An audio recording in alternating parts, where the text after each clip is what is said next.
Welcome to the channel dear students. और आज हम देखेंगे कि how to use an in English. इस वीडियो में हम देखेंगे कि एन को किस तरह से हम वोवल साउंड्स के साथ और किस तरह से हम कॉन्सोनेंट साउंड्स के साथ और किस तरीके से जो है वो हम इन दोनों के साथ जो है वो यूज़ कर सकते हैं। बढ़ते हैं अपनी वीडियो की जानिब और आगे देखते हैं हम कि किस तरह से इसका यूजेज इंग्लिश में होता है। आमतौर पर यह तासर है कि इंग्लिश अल्फ़ाबेट में वॉल लेटर्स जो होते हैं यानी कि AEIOU, इनसे शुरू होने वाले अल्फाज से पहले एन जो है उसको बतौर इंडेफिनिट आर्टिकल इस्तेमाल किया जाता है। कुछ एग्जांपल्स देखते हैं इसकी, जैसा कि एन एप्पल है, एन एलिफेंट है, एन इंक पॉट है, एन ऑरेंज है और इसी तरह से एन अम्ब्रेला है। अब ये तमाम जो हमने वर्ड्स लिखे हैं इनके जो इनिशियल जो है वो लेटर्स जो हैं वो वही वोवल लेटर्स हैं हमारे, जिनको हमने ऊपर डिस्कस किया है। इसको फर्दर देखते हैं कि ये रूल मुकम्मल तौर पर दुरुस्त नहीं है। किस तरह से दुरुस्त नहीं है इसको भी कुछ एग्जांपल से देखते हैं। एन यूरोपियन, इसी तरह से एन वंस या an one, an university, an unicorn. अब देखें कि अगरचे इन एग्जाम्पल्स में तमाम अल्फाज जो हैं वो वोवल से शुरू हो रहे हैं, लेकिन उनसे पहले एन इस्तेमाल नहीं किया गया। अब ये क्यों नहीं किया गया इसको भी हम आगे देखते हैं कि जी पहले तो हमने ये देखा कि या आम तौर पर यही समझा जाता है कि वो तमाम जो अल्फाज जो हैं वो जो वोवल लेटर्स से शुरू होते हैं उनसे पहले जो है वो एन आएगा, लेकिन इनसे पहले ये इनकरेक्ट क्यों हो गया। इसको बढ़ते हैं आगे और देखते हैं जी। एक इजी टिप जो है वो आप याद रखिए एन के यूसेज में, वो क्या है कि जी इंग्लिश लैंग्वेज का कोई भी वर्ड जिसका आगाज़ जो है वो अलिफ मद आ और आइन की आवाज़ से हो, यानी कि जिसमें हम देखते हैं जैसे जी अलिफ में हम देखते हैं कि ये हमारा जो आवाज़ है वो किस में आएगी, अनार में आ जाएगी, अनार में। इसी तरह से अलिफ मद आ की आवाज़ जो है हमारी किसके शुरू में आ जाती है, आम के शुरू में आ, ठीक है। और आइन की आवाज़ किस तरह से आ जाती है जी, जैसे हम कहते हैं जी ऐनक, ऐनक। इसकी शुरू की जो आवाज़ें हैं यानी कि अनार, आम और ऐनक के शुरू की आवाज़,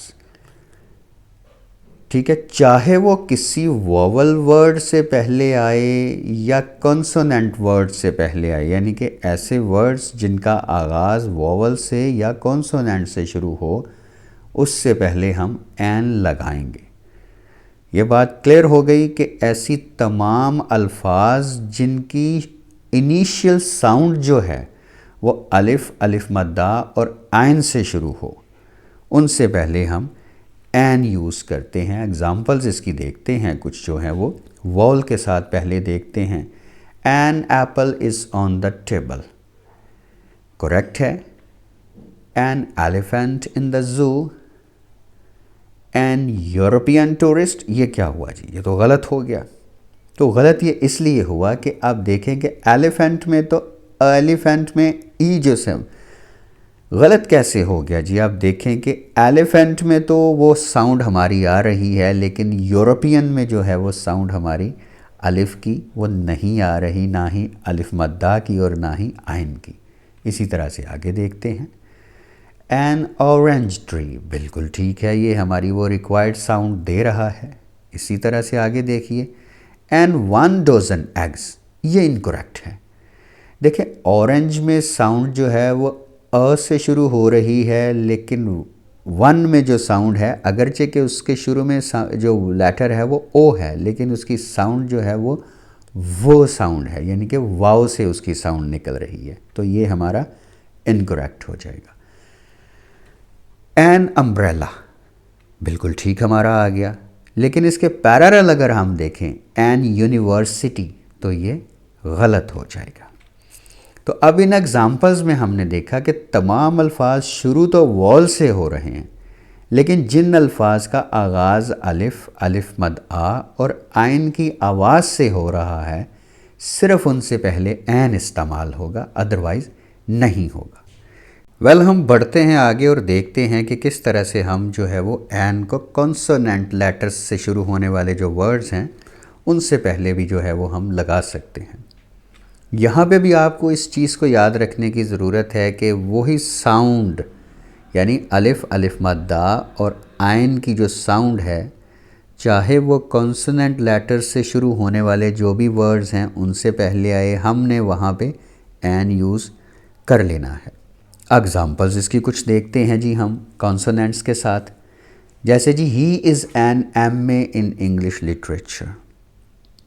यहाँ पे एम जो है वो इट्सेल्फ अलिफ की साउंड दे रहा है, और अगर यही एम जो है वो मैनेजमेंट में होता तो वहाँ पे ये अलिफ की साउंड नहीं दे रहा। सो हम यहाँ पे इससे पहले एन यूज़ करेंगे।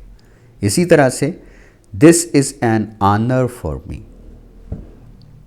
ऑनर जो है यहाँ पे अलिफ मद्दा की साउंड दे रहा है यहाँ पे, तो हम उसके साथ जो है वो एन यूज़ करेंगे। ठीक है। इसी तरह से हम देखते हैं it is an hour to go. यहाँ पे भी वही मामला आ गया कि साउंड जो है वो हमारी रिक्वायर्ड चूँकि आ रही है तो हमने उसके शुरू में जो आर्टिकल है वो एन ही यूज़ करना है। इसी तरह से an year of the property, यहाँ पे भी जो है वो रिक्वायर्ड साउंड मौजूद है जी। और इसी तरह से ही is N NCC qualified cadet. यहाँ पे भी आप देखें कि एन, अगर यही जो है वो एन जो है वो नोस्टैल्जिया में आ जाए, ठीक हो गया, तो नथिंग में आ जाए, नो में आ जाए, तो यहाँ उनके साथ जो है वो एन इस्तेमाल नहीं होगा। लेकिन यहाँ पे एन की साउंड दे रहा है, अलिफ इसके शुरू में आ रहा है। अगर आप गौर करें तो यहाँ पे क्या करेंगे हम, उससे पहले हम एन लगा देंगे। एक और सेंटेंस देखें, ही इज़ एन ऑनेस्ट मैन। तो ये भी आप देखें कि ऑनेस्ट की जो इनिशियल साउंड है वो भी हमारी रिक्वायर्ड साउंड है, तो इससे पहले हमने क्या लगा दिया, एन। सो डियर स्टूडेंट्स, आपने देखा कि इसमें हमने फोकस सिर्फ इस चीज़ पे रखा कि जो वर्ड्स जो हैं हमारे, उनकी इनिशियल साउंड्स जो हैं वो अलिफ, अलिफ मद आ और आइन की आवाज़ से शुरू होती हों, उससे पहले आपने जो है वो एन लगा देना है। ठीक है। चाहे वो लेटर्स आपको कॉन्सोनेंट नज़र आ रहे हैं, चाहे वो आपको वॉवल नज़र आ रहे हैं। तो इन चीज़ों को मद्देनज़र रखिएगा। आई होप कि ये वीडियो जो है वो आपके लिए बहुत फ़ायदेमंद साबित होने वाली है और आपका एक बड़ा मसला इसने हल किया है। इसको दोबारा रिव्यू करें।